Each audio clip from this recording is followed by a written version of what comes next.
there are action stars, and then there are icons who define an era. Jean-Claude Van Damme became one of the latter.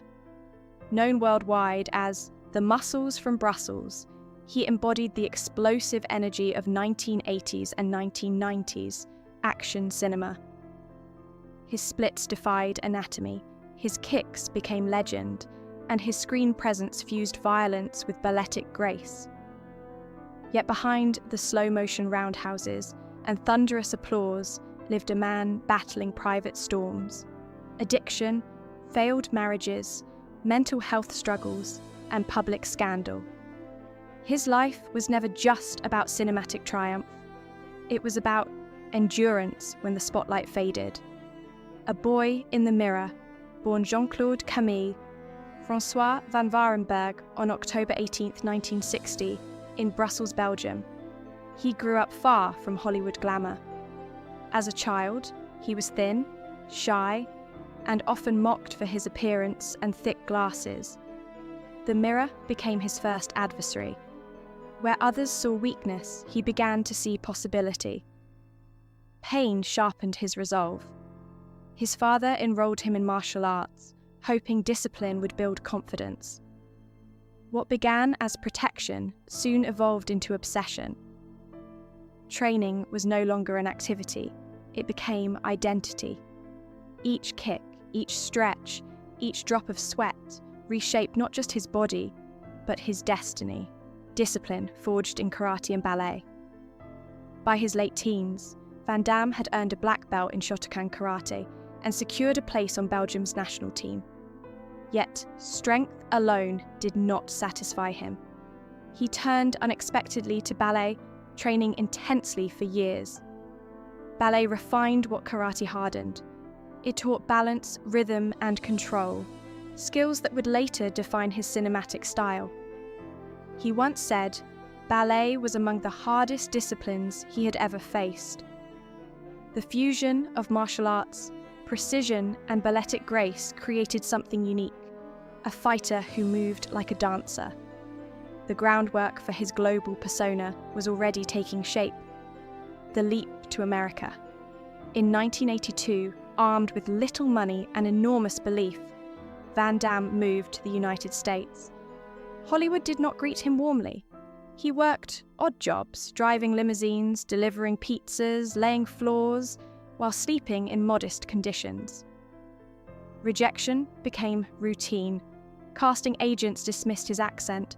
Doors closed repeatedly. Yet, every morning, he trained, stretching into splits that tested human limits. Discipline remained his anchor.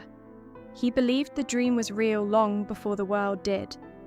Those years of obscurity hardened him. The boy once teased in Brussels refused to retreat.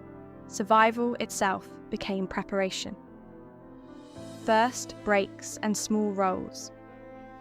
Van Damme's early screen appearances were brief and easily overlooked. He performed stunts and background roles, including work connected to Chuck Norris projects. Each opportunity, however small, kept him close to the industry he intended to conquer.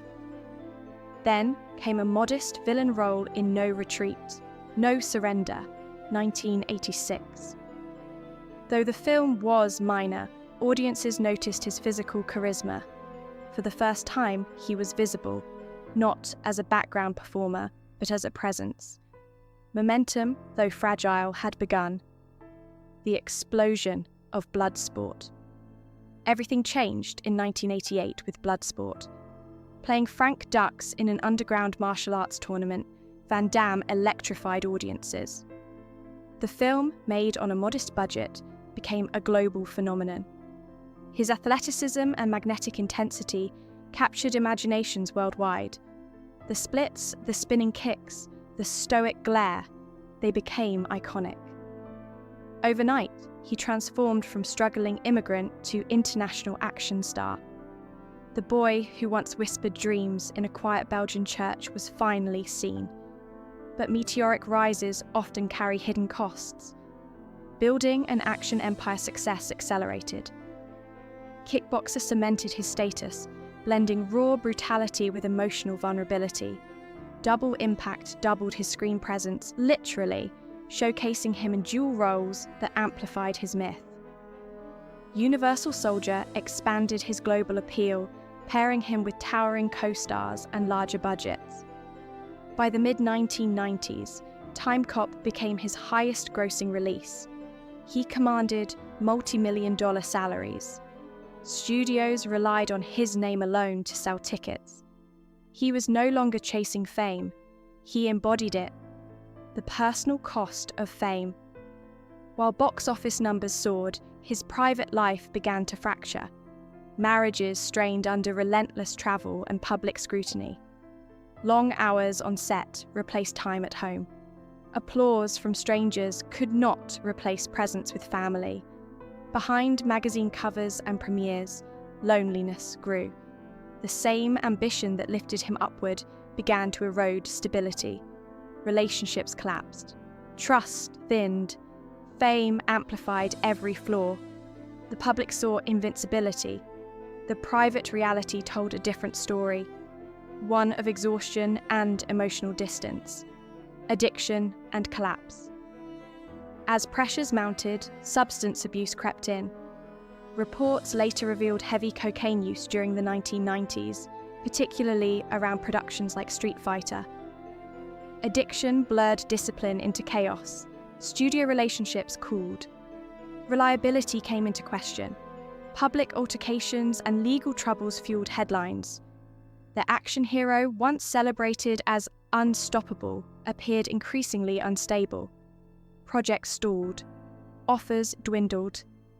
The industry that had crowned him began stepping back. Success without balance had turned destructive. Mental health and diagnosis. By the late 1990s, doctors diagnosed Van Damme with bipolar disorder. The revelation reframed years of turbulence. Intense creative surges and crushing depressive episodes were no longer mysteries. They had a name. Treatment required humility. Therapy and medication steadied the swings that once dictated his life. He returned to foundational disciplines, martial arts, stretching, routine. This time, not for performance, but for survival.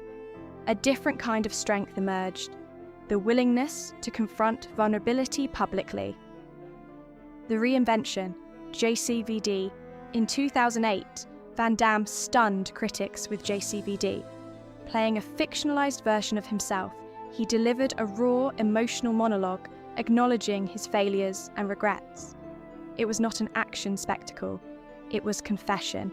The performance earned critical acclaim and reshaped his image. Audiences saw a human being beneath the myth. Reinvention did not erase the past, but it reframed it. Strength was no longer defined by physical dominance. It was measured by honesty. Cultural legacy and influence. Van Damme's cultural imprint extended beyond cinema. The character Johnny Cage in Mortal Kombat was partly inspired by his persona. Decades after his breakout, he stunned audiences with an epic split in a 2013 Volvo commercial, proof that discipline endured. Tributes and statues appeared internationally. His influence spanned continents, from Europe to Asia. The muscles from Brussels became shorthand for an entire generation of action filmmaking. Family, repair, and perspective. In later years, reconciliation mattered more than stardom. He rebuilt relationships with his children and remarried Gladys Portugues, seeking stability over spectacle. He has spoken openly about regret regarding time missed during his children's upbringing. Presence replaced ambition as priority. Homes became sanctuaries rather than trophies. Wealth, once displayed through contracts and acquisitions, shifted towards sustainability and privacy. The lessons of collapse informed a quieter lifestyle centered on health and accountability. Life at 65. Measured strength. At 65, Jean-Claude Van Damme trains with moderation rather than intensity. Flexibility routines replace punishing regimens. Meditation and structure anchor his days. Financially secure from decades of work, he selects projects carefully. His estimated net worth reflects longevity rather than fleeting superstardom. More importantly, stability defines him now. He advocates for mental health awareness and speaks candidly about discipline as survival. The invincible fighter has evolved into something rarer, a man committed to balance. Endurance over glory. Van Damme's life illustrates a powerful truth. Triumph and damage can coexist. He rose from ridicule to redefine action cinema. He fell under the weight of fame and addiction. He confronted illness and rebuilt identity. His story transcends filmography. It is about resilience when mythology collapses. He stands not as a flawless legend, but as evidence that recovery is possible, even after public unraveling. The fiercest battles he fought were internal, unseen by cameras or crowds. Conclusion: the man behind the muscles. Jean-Claude Van Damme's journey is not simply the arc of an action star. It is the story of a human being who refused to disappear. From Brussels to Hollywood, from superstardom to breakdown and back towards stability, he endured. The splits and spinning kicks remain iconic, but they are no longer the defining image. What defines him now is persistence, the quiet, daily choice to remain accountable, present, and alive. In the end, that may be his greatest victory, not cinematic immortality, but hard-earned survival.